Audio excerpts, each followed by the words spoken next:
গৌৰীপুৰত পথ দুৰ্ঘটনাত নিহত এজন পথচাৰী গুৰুতৰভাৱে আহত আন এজন পথচাৰী ১৭ নং ৰাষ্ট্ৰীয় ঘাইপথৰ মৰি আলিঘাটত অচিনাক্ত ট্ৰাকৰ খুন্দাত নিহত হয় পথচাৰীজন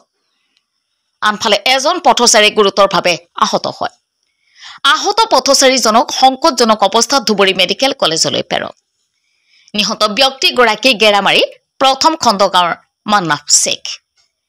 আহত ব্যক্তিগৰাকী একেখন গাঁৱৰে আনিছ আহমেদ উৰফে সিটু বুলি জানিব পৰা গৈছে ঘটনাটো অলপ আগত এখন ট্ৰাকে মাৰি দি গ'ল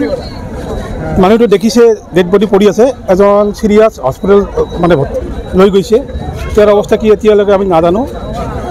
মানে অলপ আগত হৈছে এখন ট্ৰাক ত্ৰিপুৰাবাসী ট্ৰাক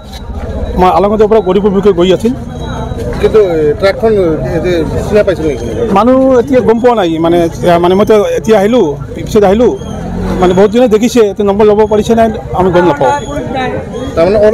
অচিনাক্ত ট্ৰাক এখন অচিনাক্ত ট্ৰাক তেওঁ ত্ৰিপুৰাবাসী ট্ৰাক আছিল মানুহজন ক'ৰ হয় মানুহজন আমাৰ গ্ৰামীণ পাৰৱানা হয় মুন্না বালি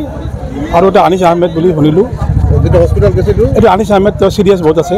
সিটু মানে ডাক নাম সিটু দুজনে আমাৰ গ্ৰামীণ পাৰৱানা হ'ল মুৰলীঘাটৰ হা কিমান টাইম হ'ল ঘটনাটো এই আধা ঘণ্টা গৌৰীপুৰৰ পৰা মনোজ বড়ো, ডেইলি 24